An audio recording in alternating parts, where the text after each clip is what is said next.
Welcome to Halal in Asia, and today's segment we'll be talking about internationalization opportunities in China. So what we have today is that we'll be sharing with you on what you have to consider when you go into China. According to our SGIE report, the Muslim spending in 2018 has increased from 1.13 trillion in 2018 to 1.18 trillion in 2019. The cumulative annual growth rate has increased by 3.5% from 2019 and is expected to grow to 1.38 trillion in 2024. So this time around, we actually foresee a lot of new opportunities that comes around because of COVID situation as well. So that includes ready-to-eat meals, cloud kitchen, as well as supply chain alternative sourcing. So this time around, we are very pleased to be able to invite our speaker of the day, Mr. Teng Jin Kit, otherwise known as Kit, who is the head of Chain Era Singapore, to join us in our sharing session today. So Mr. Kit, please welcome you on board. Hi. Hi, nice Kit. to meet How are you, and it's been a pleasure to invite me onto this show. So maybe I'll just go straight into the opportunities that we're going to see in China. I'm going to share my slide now, so hope everybody can see it clearly. Can everybody see my slide clearly? Okay, so let me just do a short presentation of myself. I am Teng Jin Kit. I'm Singaporean, but I've been stationed in China for the last 9 years. We work with a lot of F&B, both locally and internationally. Okay, so Chain Era. What is Chain Era and who are we? I'll go into a little bit explanation. I'll go into an explanation of the company itself. So we are established in 2007, and we are a franchising platform in China. We provide F&B franchise consulting, and we do management services to brand owners. We help both local and international company that wants to come to China to expand, and also help Chinese company move out of China. This is our scope of business, but I won't go into details. But importantly is we help brands come to China, and not just help them with managing the franchise, managing their food outlets. We also help them to find what they call investments for them to grow the brand in China and regionally.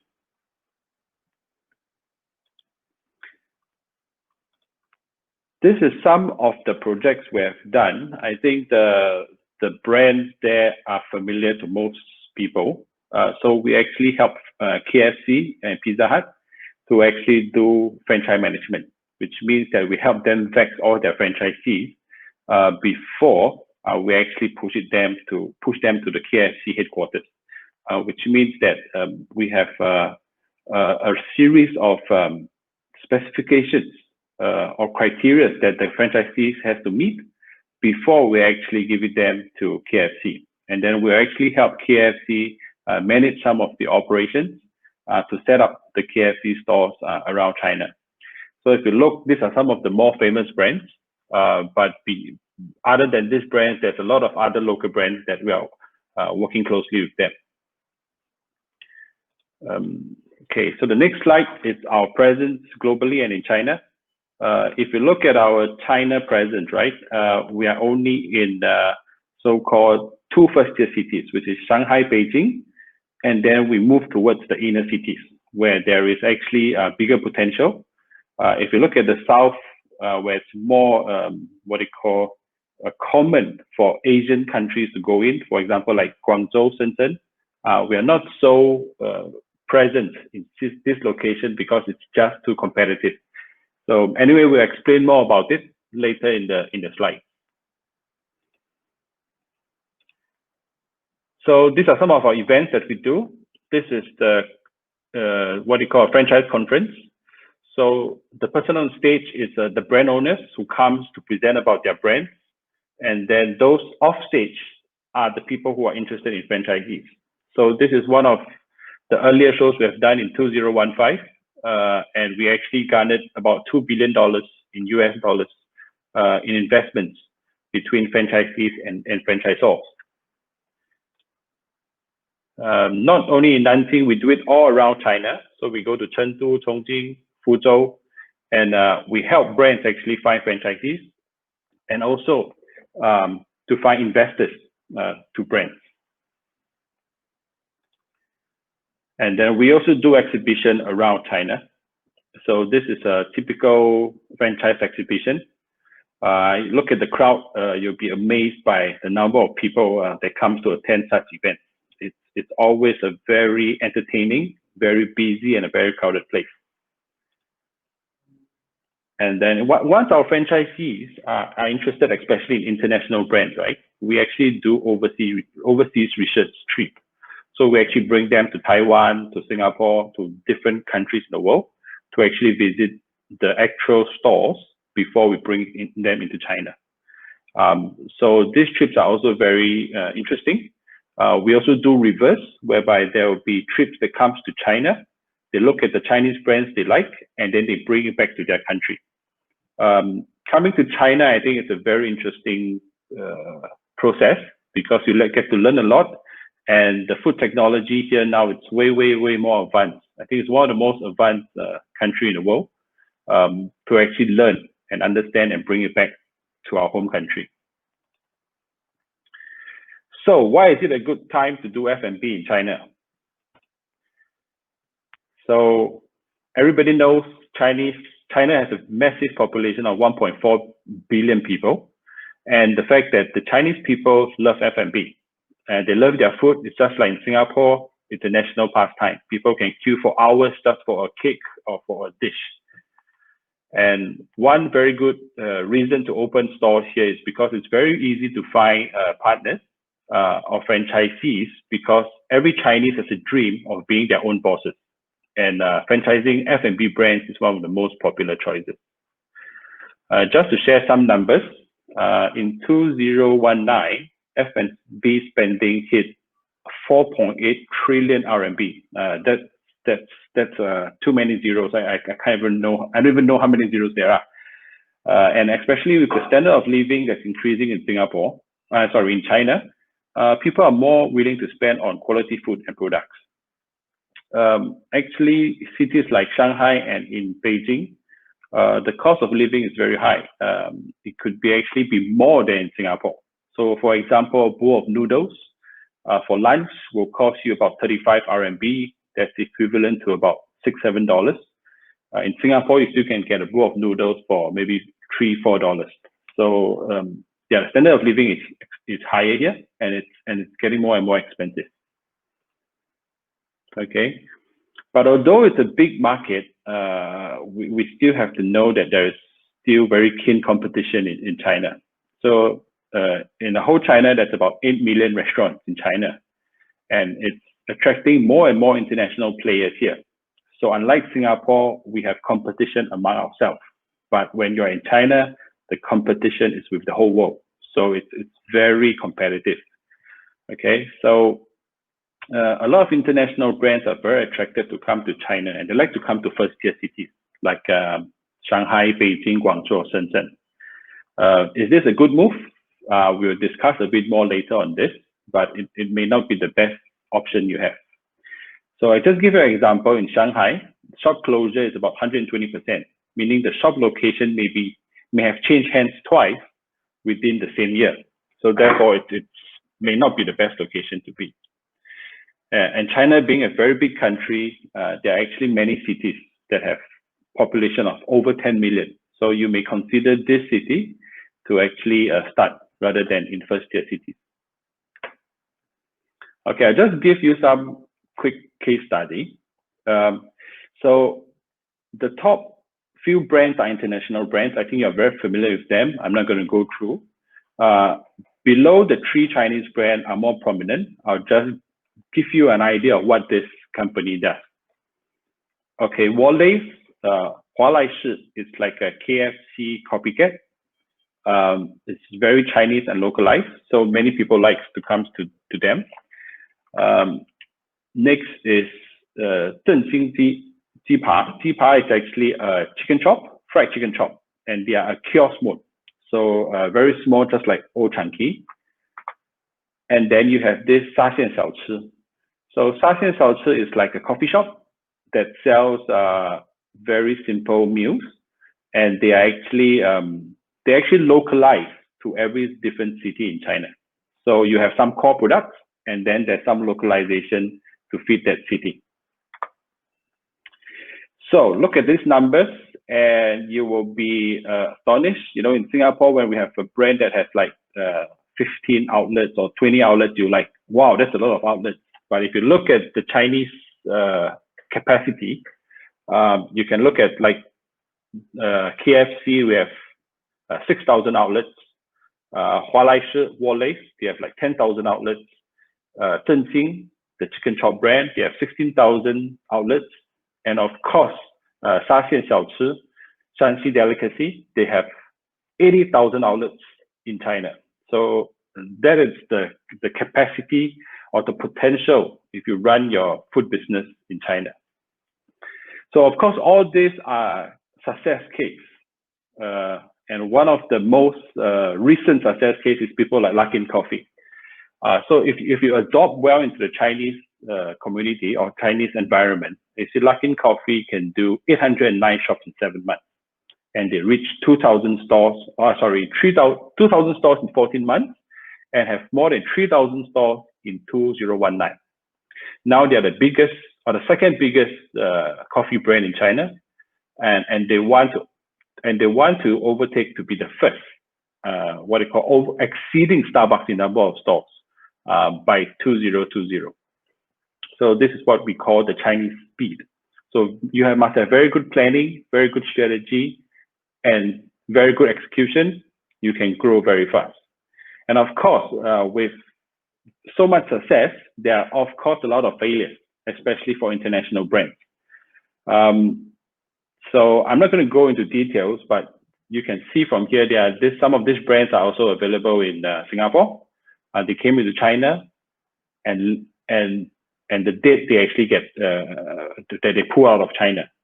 I think the greatest failure of why these companies fail is because they do not localize and maybe they are not flexible enough. If you look at the large brand Taco Bell has left China in 2008, and a few years back, Taco Bell, which is under the Yum Group, has been taken over by Alibaba, and Alibaba has brought back Taco Bell into China in 2017, and they are doing well since because they start to have localized flavors for every single city. So this is just some of the important points that we have to take note, which is to be flexible and to localize. So vice versa, there are more China brands that's going global. So if you look, I think initial years, 2000, 2010, that 10 years, there's only like 4 or 5 brands that go overseas. But now, in the last few years, a lot of brands are moving across, out of China. And of course, the most famous one is Halal, which is now a Singaporean company. So you can look at the growth of the company. We have done a research here, and for all the companies that have stepped out of China, 95% of them are all profit generating. So because of this reason, more and more is actually trying to move out of China as well. So to summarize summarize the whole speech, but before I summarize the whole speech, since this is a Halal event, maybe I'll talk about whether is it a good time to enter China. So since 2018, so the last 3 years, the government has been focusing in developing cities with high Muslim community. So which means they spend a lot of money in building infrastructure like the high-speed rail, bringing technology and agriculture methodologies into cities like Xinjiang, Lanzhou. So these are locations where the Muslim community is very high. And this last 3 years, they have become more, they have become richer. So they actually have higher spending power as well. And also, if you look at the number of Muslim population, even in 2018, it's about 20 million of them. And these people, because they are more prosperous now, and because of the connectivity, they're actually now starting to move towards the what they call the coastal city like Shanghai, Beijing, and so on and so forth. So they are also willing to their spending capability is also getting higher and higher. Life is getting better. They have a lot of money. They don't know where to spend, so they come into cities like Shanghai. But many a times there is because they need to eat so-called halal food, they become very conservative, and they may not want to come up because of this reason. So there are a few so-called Muslim or halal brands that have actually moved into cities like Ningxia or Henan or even Xinjiang, and their profitability is very high because these people are getting rich. They can spend, but there's no brands that they can spend on. We have one particular brand. It's not so good for me to say the brand here, but they actually moved their entire operations into Xinjiang, and their profitability or their revenue is actually the same as what it is in Shanghai, but the cost of operation is only 30% of that in Shanghai, and therefore the profitability is much higher in Xinjiang. So he didn't come back to Shanghai thereafter. So as I was saying in the front, first tier city might be a bit too expensive. So city like Ningxia, Henan, with high Muslim population, and not only you serve the Muslim population, you also serve the local population. So cities like Henan, Ningxia, Wuhan, these are very good cities to actually explore rather than actually going to first tier city, which competition is much higher. Okay, and also for some brand owners, if it could be the other way around. Instead of coming to China, you could come to China, understand some of the very good halal brands here, and maybe bring it back to Singapore, back to Southeast Asia. Okay, so these are some of the, I'll just run through quickly. These are some of the brands that are doing very well in Shanghai. Yes, and this is Yashari. This is a very modern, chic halal restaurant, very crowded, all the time packed. You got to queue for 2 hours just to get into this restaurant. And of course, Dong Lai Shun, this is a hot pot. They have explored out of China in 2018, and they are doing quite well now out of China. Okay. Okay, so to end this speech, I just want to share a few tips and a few rulings in China. So number one, whether you are local or foreign brand, the rules are the same. There is no preferential treatment for local compared to foreign brands. Number two, if you want to ever to come to China, make sure you find a reliable partner. Okay, and then you should consider second tier or third tier city as entry point because people are not so picky. Okay, and it's less competitive. And very importantly, have a very clear strategy. Do you want to be self-owned? Do you want to do franchising? And how big do you want to grow? All this has to be clearly stated and then executed in China. Very importantly is do not port over success from other countries to China because the environment in China is very different from anywhere else in the world. How you communicate, how you understand the people, how you work with the government officials is totally different. So with that, you have to be very flexible so that you can actually merge or get yourself familiarized with the Chinese culture. You must have a good story. So nowadays, especially for those that are born after the 90s, having a meal is not just filling up their hunger or satisfying their hunger. It's more of telling a story and why should I be eating your food. So this is very important. Next is do enough market testing. So before you come into China, it's best that you do some market tests, do some market research before you actually embark onto the journey into China. And last, you can also consider to bring some brands back to Singapore rather than bringing brands from Singapore into China. Okay, I've come to my end of my presentation. Is there any questions that?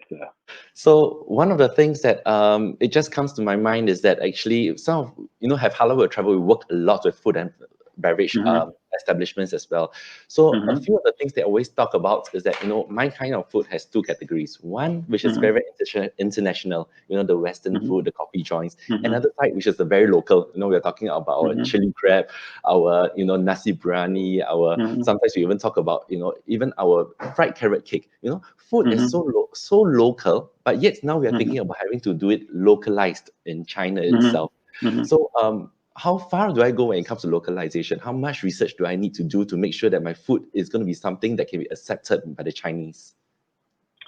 Okay, so what we do, I'll give you a very good example in Singapore, in China. There's a brand called Lei Curry, and it's run by a Singaporean. So before they actually enter the market, they did a lot of savory tests. So they do a lot of testing. They invite a lot of Chinese, different what they call types of people from different age group to actually test. And then after understanding which is their target audience, then they start to set up to see whether should I have a kiosk or should I do a restaurant. And then from there, they decide how to go ahead with working in China. So you can do like your fried carrot cake. You can do, oh, and by the way, Lei Curry actually does curry puff. So the curry puff, there's actually different flavors. So one is very Singaporean, which I think most of the Singaporeans like it. And then, but surprisingly, for those born after 90s, they can accept this flavors because it's very unique. But if you talk to the people who are born in the 60s, 70s, they are against curry puff. They think curry puff tastes weird. So again, see, you need to do a lot of market research, and then you see whether you need to localize, or you can have an international flavor plus some flavors that are localized. Yeah, I don't know if that answers your question. No, that's fantastic. I think that's very, very insightful. Another question that I actually have for you as well is that, a lot of people actually want to go into China. It's such a big market. And I think it's a very fantastic thing you shared with us about the first tier, the second tier as well. So, but even that, for us to step into China itself, it requires, quite a lot of financial outlay, a lot of investment and commitment from the owners themselves.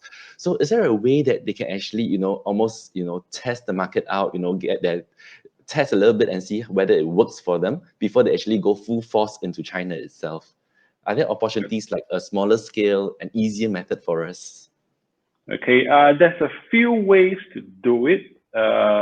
So just to say, some stores, depending on what kind of stores you want. So it can be kiosk or restaurant. So the capital outlay is very different. So it may be as little as like 50,000 Sing dollars to up to 5 million Sing dollars. So it's a wide range.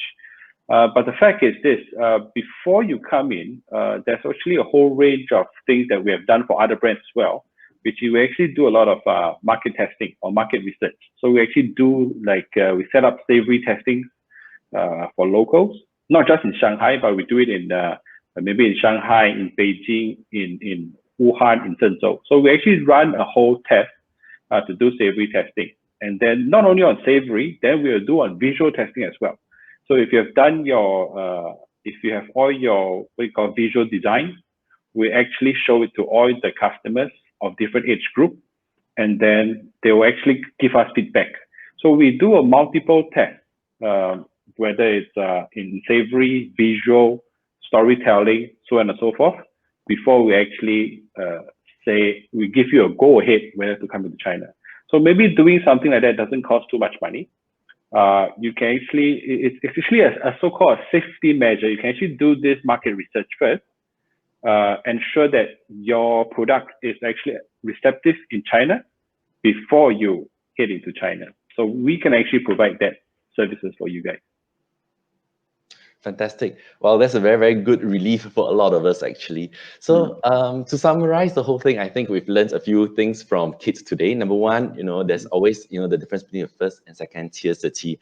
In particular, the second tier city seem to be a much more viable option, with a huge population, yet, people are more willing to try and they're much more forgiving kind of, population we are talking about. Of course, the second point we actually learned about is actually a need for us to localize as well, to localize and fit the taste. And of course, the third thing we actually noticed as well is for Ningxia, Henan, a lot of these cities that are much more Muslim centric, we actually realize that the opportunities are way bigger than we expect as well. So for a lot of the halal establishment in locally in Singapore, in Malaysia, Indonesia, if you're thinking of going out, these could be potential areas that you could start exploring first for you to actually have the first greatest traction in terms of your expansion opportunities. So yeah, I think that's all we have for today. And I just want to once again thank you, Kit, for your precious time to share with us all your knowledge and your experience in China. And of course, for the readers and the viewers themselves, if you are interested to know more about it, feel free to contact Kit and myself as well. And have Halal Will Travel and Chain Area will be happy to serve you in your expansion needs as well. All right, so that's all once again, and thank you, Kit, once more, and we wish you a fantastic Thank you very day. much. Thank you. Have a great day.